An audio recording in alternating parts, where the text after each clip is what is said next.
For me, the platform economics comes with what we're doing, where Ocean Protocol is kickstarting a new data economy built on blockchain, where individual data owners have the control, have the power to share and monetize their data without giving up control or giving over power to the existing internet platforms.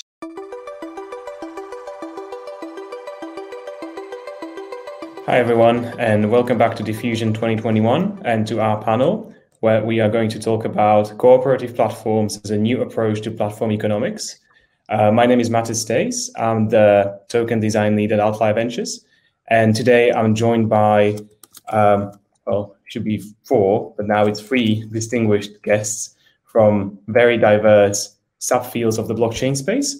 Dr. Anna Trbovich, co-founder of Grid Singularity and the Energy Web Foundation; Harry Behrens, the future CTO of Power and Mobility; Bruce Pon, founder of Ocean Protocol; and just joined by Nik Scharmann, project director at Bosch. All right, so to kick off, I'd like to ask each of you. That was perfect timing. Like, it couldn't be better.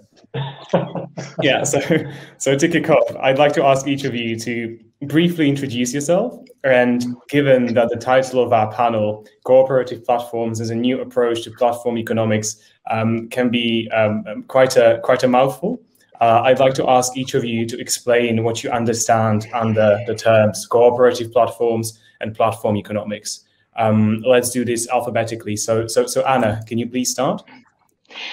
Sure. So it is about a shared architecture, interoperability, and working towards a common purpose where you have complementary business models evolving around what I see as open source future and anonymized data to be used for the benefit for everyone. Makes sense. And could you please give us a bit more color on what you do at Grid Singularity and Energy Web Foundation?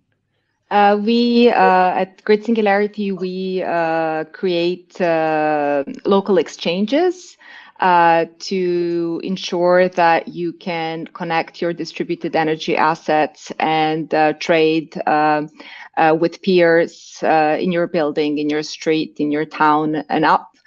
Share the resources and have different benefits and have more choices, like where energy comes from or who you trade with, who you want to support with that transaction, really leading towards social energy networks. And the blockchain implementation for us is all about transparency, provenance, and the overall theme of trust in the way your data is handled, and it is also about market access equity and ensuring there is no first mover advantage and that you as a household have the same rights as a big utility. So in that sense, it is very disruptive, and it follows on what we did when we co-founded the Energy Web Foundation, whose purpose is to build the underlying architecture for applications like ours that we can all share. And I can talk more later, but one of these is also used by one of the peers on this panel, which is about giving identity to your decentralized assets so that it can be employed in an efficient way. Thank you. That's very interesting. Bruce, your turn. Yeah, I'm part of Ocean Protocol and BigChainDB. So for me, the platform economics comes with what we're doing, where Ocean Protocol is kickstarting a new data economy built on blockchain, where individual data owners have the control, have the power to share and monetize their data without giving up control or giving over power to the existing internet platforms. Mm-hmm. And how do you understand the terms cooperative platforms and platform economics? I think for me, it's a very simple word: incentives, right? Aligned incentives in terms of the tokens, aligned incentives in terms of making sure that the network survives and thrives, where you don't have necessarily a zero-sum game as a whole, and that there is value generation and benefits for all participants. Makes sense. Thank you. Now to you, Harry. Yes, so I'm the future CTO of and a co-founder of Power and Mobility. And for me, the topic of platforms and cooperative platforms is essentially about bringing balance back into the way software platforms have been running. Because software platforms are very powerful, they scale almost infinitely, but they almost invariably end up in the control of one player who becomes almost like a rent extracting monopolist. So it's very convenient, very flexible for the users, but at the price of those that are actually delivering the service, and the power and the money aggregating into the hands of very, very few that control the centralized platform. And cooperative platforms, which can be based on decentralized technologies, is basically an approach where you try to eat your cake and have it. So you try to keep the scalability and the one-stop gets you all of platforms, which is valuable to your end user, but at the same time, you do not take away the customer relationship, you do not take away the power from those who actually provide the service, but you operate the whole thing like a cooperative, which is a model which is hundreds of years old as a governance model, and you jointly, competitors jointly, operate joint infrastructure, shared infrastructure to scale and keep independent and be able to compete without all the value add accruing to this rent extracting monopoly in the middle. Makes sense, makes sense. Yeah, I think it's Nik's turn, but we lost him again. So I think I'm going to move to the next question, which again is for everyone. So why do you think, why is the blockchain technology relevant in platform economics? What does it enable? What role does it play in enabling platform economics to kind of take place? Let's do it the other way around this time. So Harry, can you please start? Well, think about it this way. If you think about cooperatives, meaning you have a lot of independent players that are trying to operate something jointly in a shared manner, right? That's fairly easy to understand. It's decentralized by model. And now you got a technology that has a very high degree of reliability. It basically can handle all your identification, your booking, your tracking, your audit trail very, very securely, very transparently, and it's actually by technology based on a peer-to-peer federated decentralized approach. So the two match very well. So if you then apply this business governance idea and think about how do I fully automate this, hyper-automate it, what would be the most appropriate form of technology? The most appropriate form of technology are decentralized technologies. So decentralized identifiers and distributed ledgers or variants thereof called blockchain. This is why I believe they connect very well. Makes sense, makes total sense. Bruce, your turn. You know, it's there's a big meme in the world where, you know, blockchain can solve everything or Bitcoin can solve everything.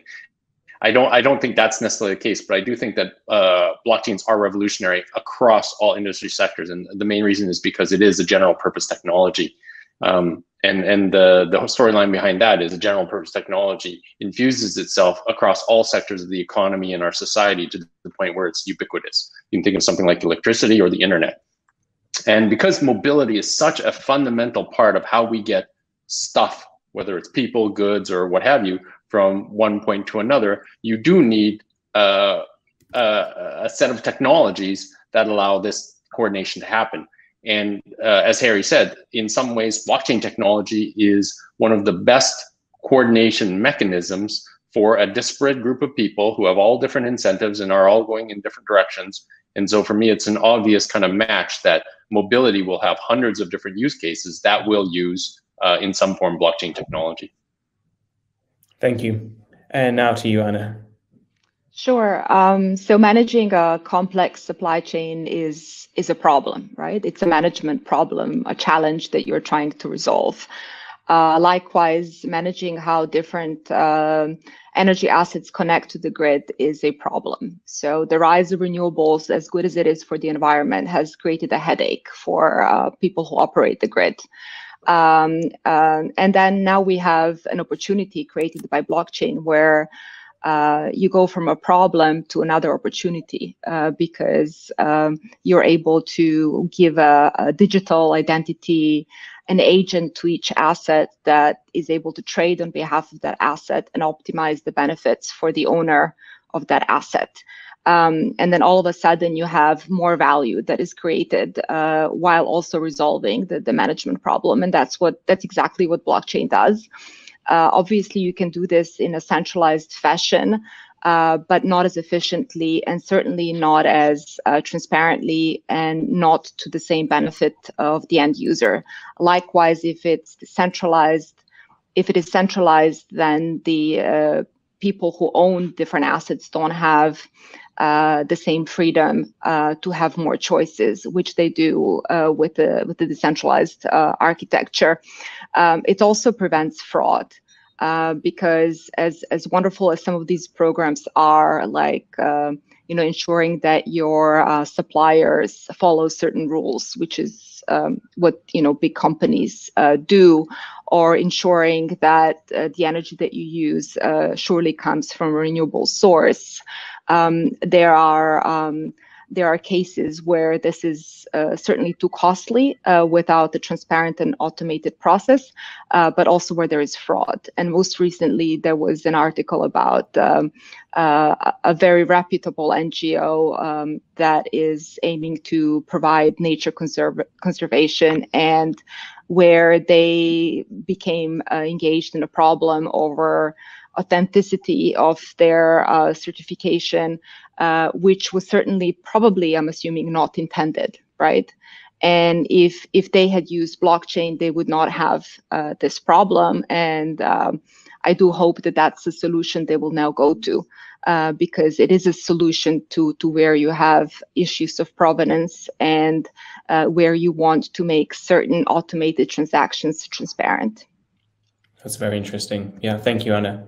A question for Nik. So what are the different types of cooperative platforms you are aware of? Yeah, I think what we see in the I think last 1 or 2 years is that the old school classic incumbent industry is starting to embrace the idea of cooperative platforms. So I would say they had a bit of a immune system reaction to this crypto scene and distributed ledger scene. But at least in Europe, they noticed, or the industry noticed, that what Harry referred to as the problem of these platform monopolists, that we have to find a way to have the good results and the performance of a digital platform without having the problems like monopolists, was to form industry initiatives, also supported by the government. And I think one of the most important ones is Gaia X, which is a European data space initiative.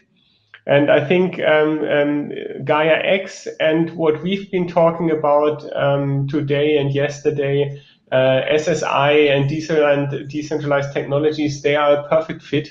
So I think I would say if we can somehow find a marriage between this idea of cooperation and this old school economy and old school companies and the new DLT ideas in initiatives like Gaia X, I think this would be very highly relevant for a future digital economy. That makes sense. Thank you. All right, let's zoom in on mobility. So a question for you, Harry. Why is the blockchain technology relevant in mobility? What does it enable? And can you please give us examples that are as specific as possible? Well, think about mobility. Start with urban mobility. It more or less structurally also applies to logistics in many ways, which is you have many providers of a service. The service in urban mobility is not the yellow scooter or the blue scooter or the green cab and the yellow cab. The service is urban mobility. Move to that city in a way that's appropriate for your tastes, for your preferences. And at the same time, from an environmental perspective, from a citizen's perspective, keep a balance, avoid congestion, and keep a balance of modalities that are offered. That's urban mobility, right? So you will have, just in one city, you will have 10, 20, 50 players engaging in what is one service and what should be one ticket. So I have this Berlin all-you-can-move credential, which can be verified. Chick. I just consume whatever service from scooter to bus, and it should all be seamless, right? Now, if you think about how would you now, let's assume we all agree that's the case, and everybody is happy to do this. Now try to build it from a builder's perspective, from an engineer perspective. It's a highly decentralized market. Businesses are being done, and the business of business is, at the end of the transaction, you must be able to book it in a way that there's no dispute. So everybody knows who owes whom how much. That's the purpose of doing business, right? So thinking through that, then identifiers, verified credentials that make sure the counterparties are known, because no accounting without counterparty, at least not in the corporate world where we pay taxes. And then distributed ledger technology for real-time booking, seamless real-time, fully automated, no media break, in cryptography with trust booking. Then you can see that in the urban mobility, or any market for that matter, where a lot of companies come together to deliver what from the customer perspective is one service. That is why blockchain and decentralized identifiers and verified credentials plus Internet of Things smart devices, they converge, as in the convergence stacks that used to be actually one of the mantras of Outlier Ventures. The stack has converged that makes all of this possible. And this is why blockchain and other of these technologies become highly relevant for mobility, also for logistics, by the way, from a different market, but also highly decentralized, many players, etc. Would you say it drastically reduces the need for costly reconciliation? Is that what it's about? Well, that is one big pain point. So I can tell you in Germany, for instance, in terms of the user experience, the local traffic aggregates, they're called Verbund, have solved the user experience actually almost perfectly. You buy one ticket in Stuttgart or one ticket in what's called a Verbund, and you go from bus to bus and from subway to subway, and it works, right? So the front works fine. But now look behind the scenes. This is private partnership companies. You have 10, 20, 50, depending on which region you're operating in. You have 10, 20, 50 companies that are privately actually delivering that service. And if you now inquire, how do these guys reconcile? How do these guys settle? You will find hundreds of people, literally, hundreds of people sending Excels, 4i principle, reconciling, fixing bugs, sending each other emails, and hopefully months later, and I'm not joking, months later, you get an approximate estimate of what you're due, and then every now and then you see the guys with the funny stopwatches going click, click, click, click, click, because ultimately they figure out we cannot settle this. Let's do statistic estimation to basically roughly estimate how much is due to who. Now you think about from a blockchain perspective, guys, this can be done with 100% precision, immutable, fully irrefutable, end-to-end, hyper-automated. And that's where now all of a sudden, because this is low margin business, mobility is a low margin business. You can only survive if you bring the operations down to basically zero. And that is where software comes in. Software is eating the world. Software is what makes efficiency. And blockchain is software to the end, value software that handles all of the booking for this.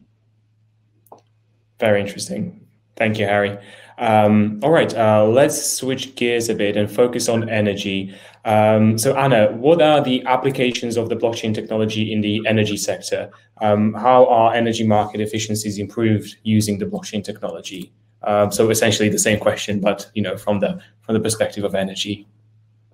Sure, but I actually feel that we're at the intersection of energy and mobility now, where for us a car is a battery, right? And it's all about interoperability and complementary businesses. It's not a coincidence that everyone on this panel is connected in some way, right? Where we have complementary services that we're offering together and benefiting from those services, and it works like a puzzle where everybody provides one piece. So, in our system, we would use a car as a battery. That car would have an ID provided through the registry by the Energy Web Foundation. That car could have different trading strategies based on data sets through a marketplace provided by Ocean. The owner of that car will live in an apartment and may have a Bosch fridge, which could have its own trading strategy. And next time when you buy a fridge, you will not only check whether it's AAA plus or another mark, but you will also maybe check, what's the rate of, what's the return of that fridge if that fridge is trading in your household, and does it have that optimization aspect included, right, Nik? So then we all connect, and this is what we do. Our piece of the puzzle is that we provide the exchange for these assets to create a marketplace together.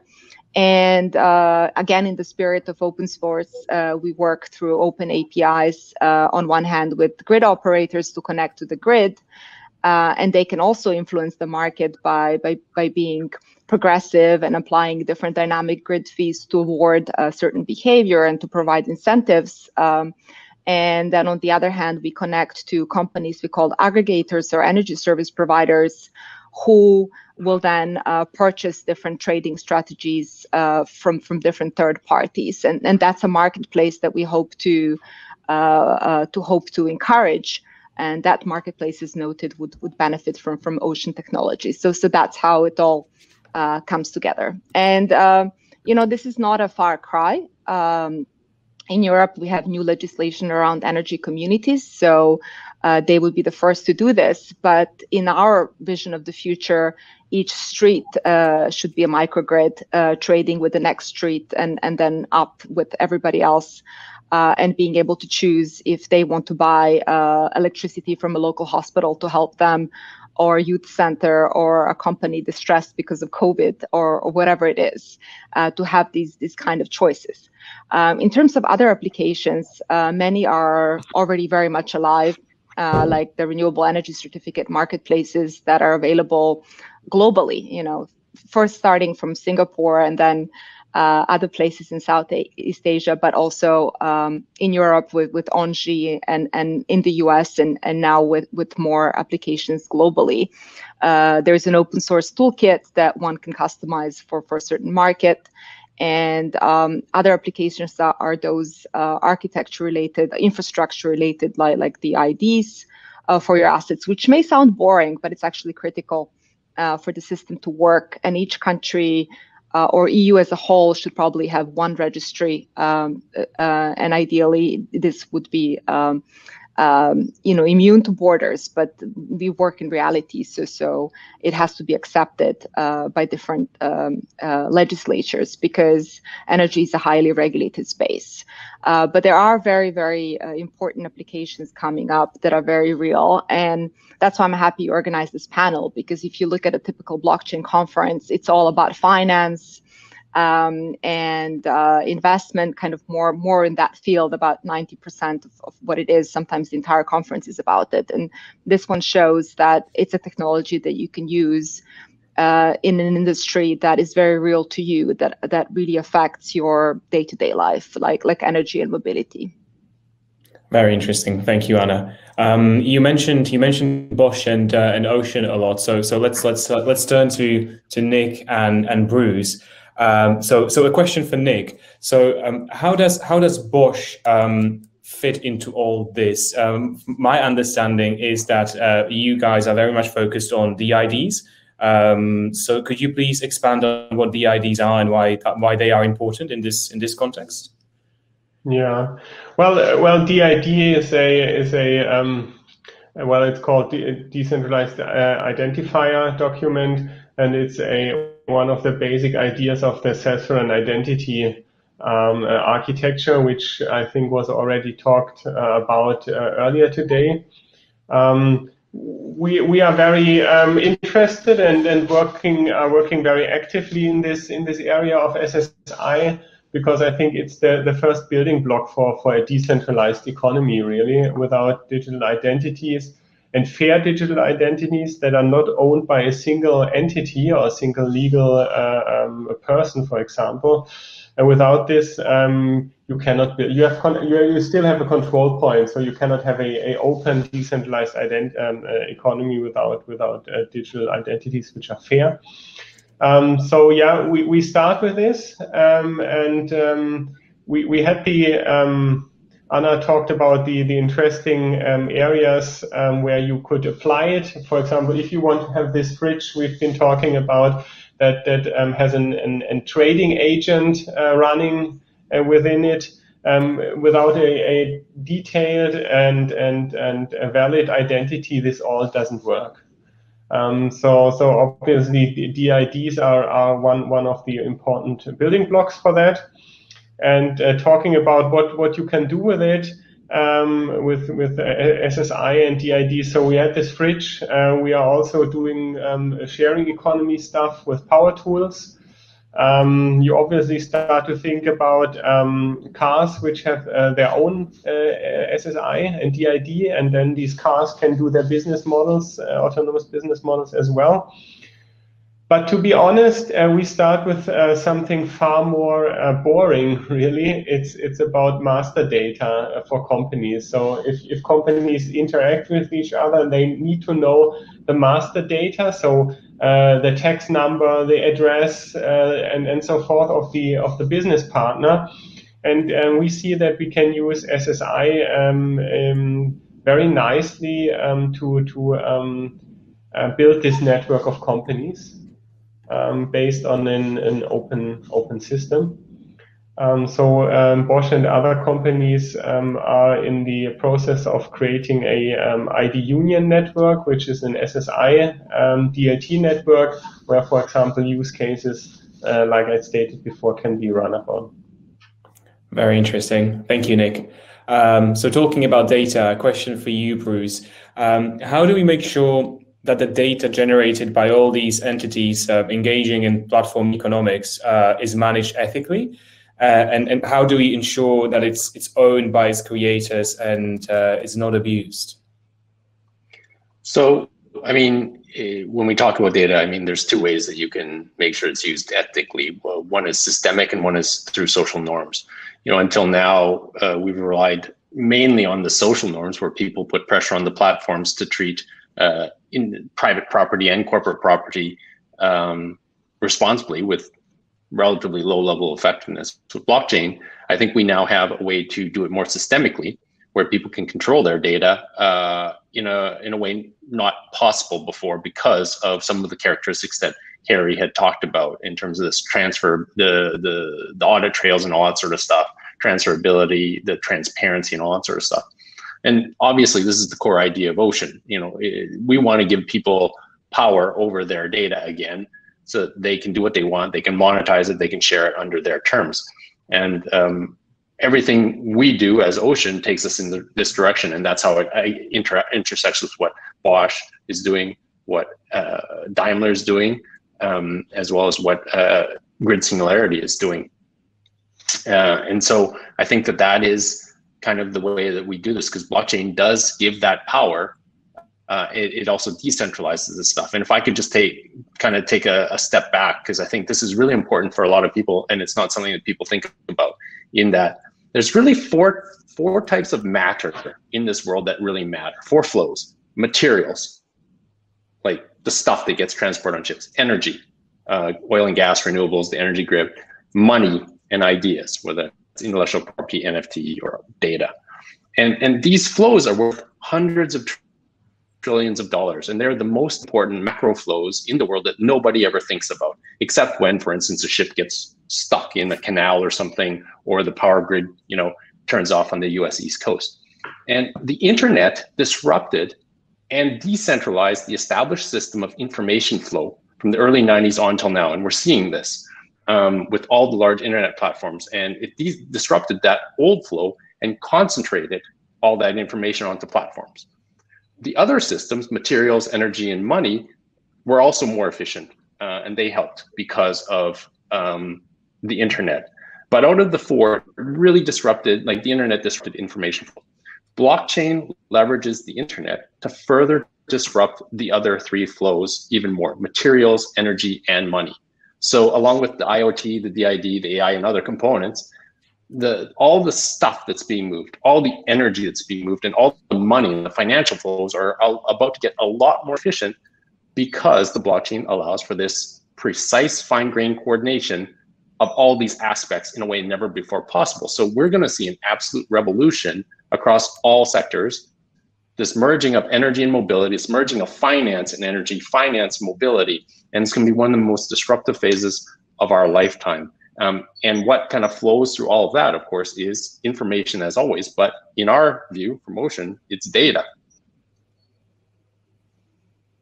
That makes sense. Thank you, Bruce. And maybe another question for you, and then for the rest of the panel, if they want to contribute. So often these entities in various platform economies are competitors. So how do we make sure that data can be shared among these competitors? I think someone dubbed it cooperators, as in cooperation and Yeah.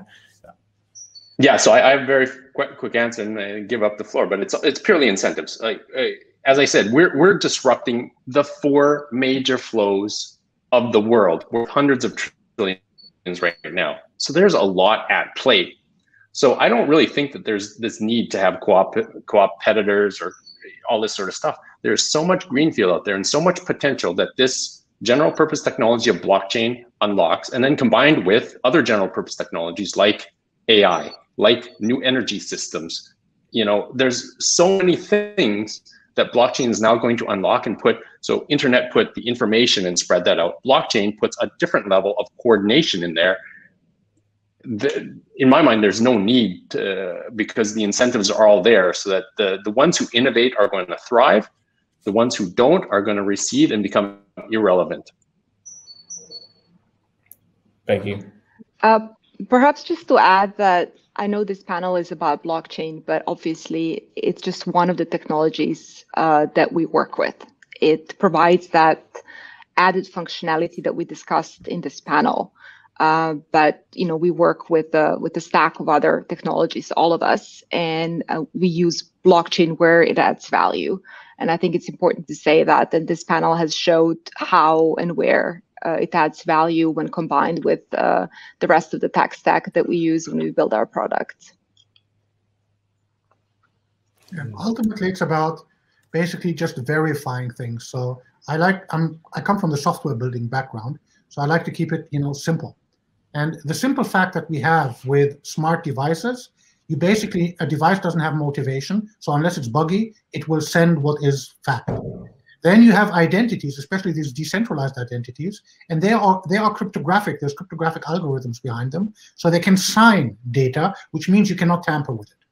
So then you are from the edge to whatever your network may be, you have unfalsible data, and most of all, you have unfalsible data, and you know exactly which device, assuming you're doing it right, you know exactly which device and no other is sending you that data, and you know that data could not possibly have changed. And then you have the other 2 identities, which are humans and companies, and basically you only need those 3, devices as a general, companies and humans. And again, you give them identities, and please do pay attention that identity is one-to-one. Just think of voting. Obviously, you cannot have multiple identities because then you wouldn't be able to vote.